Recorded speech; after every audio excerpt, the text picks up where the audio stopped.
What's up guys? Welcome back to my channel. Today I got another great video for you guys today.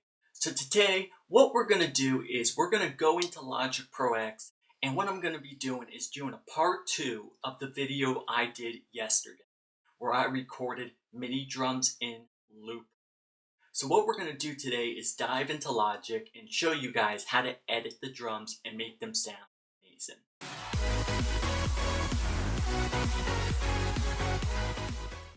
Okay guys, so the first thing we're going to do is I'm going to show you guys how to actually take your MIDI drums and actually put them on their own channel. Because the thing is, we all want to balance the mix and we all want those drums to be nice and tight.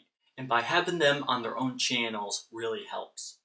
So what we're going to do here in Logic is we're going to go and right click on your track.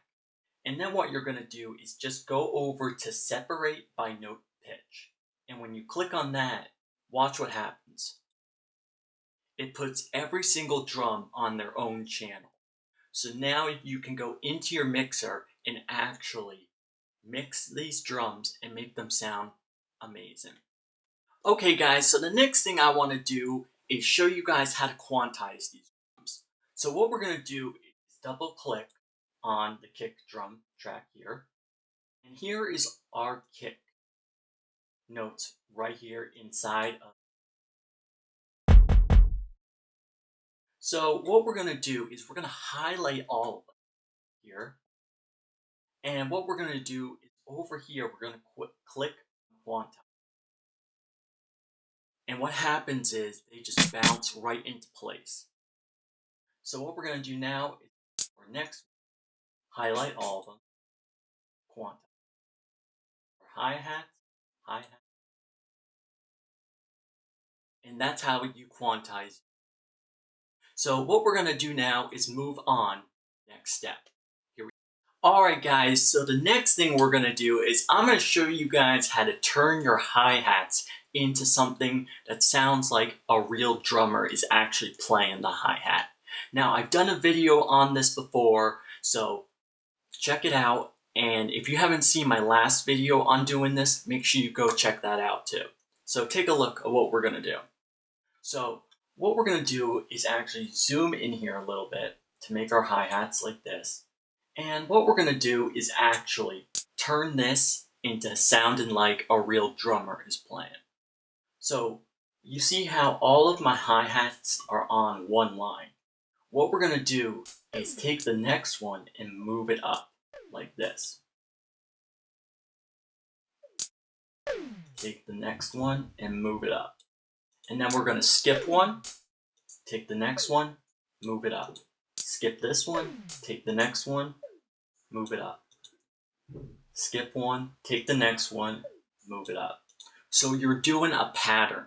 So by placing your hi-hats separately like this, it literally makes it sound like an actual hi-hat is playing and an actual drummer is keeping the beat. So it's a great way to use your hi-hats in your mix. So try this tip out, it really works.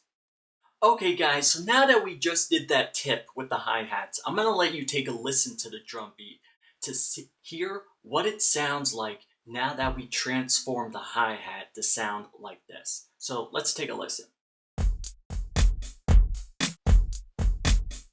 So far it's sounding really good. The hi-hats sound like an actual drummer's playing, everything is quantized, and it sounds great so far.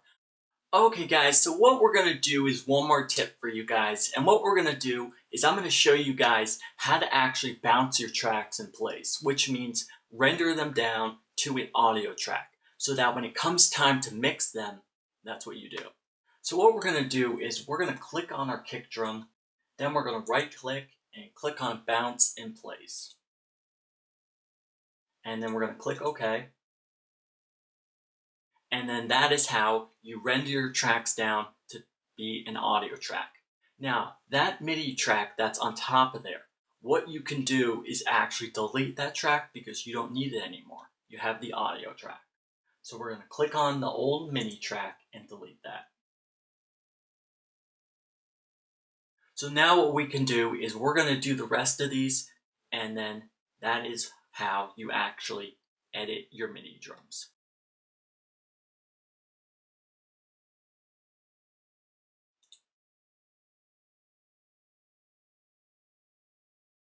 Alright guys, and when this video is over, make sure you head over to my social medias. I'll put them right here on the screen so you guys can see them. I am on Twitter, Instagram, and SoundCloud. All you guys have to do is type in Golden Productions, find my channel, because on there I post behind the scenes stuff, I post my thumbnails so you guys can get a heads up on whenever I post a new video. And if you guys haven't yet, make sure you hit that subscribe button down below, make it turn gray, turn on post notifications to hit the bell so that you guys are notified whenever I post a new video on Golden Productions. Alright guys, thank you so much for watching, and if you enjoyed this video today, make sure you give it a big thumbs up, and I hope you learned a lot about how to edit your MIDI drums in loop mode and how to record them, because using MIDI is a humongous thing and it sounds fantastic, and there's so much you can do with it. So try these tips at home, leave comments down below. I love to read what you guys have to say. You guys are awesome, keep making great music, and I'll see you guys in the next video. See you guys then.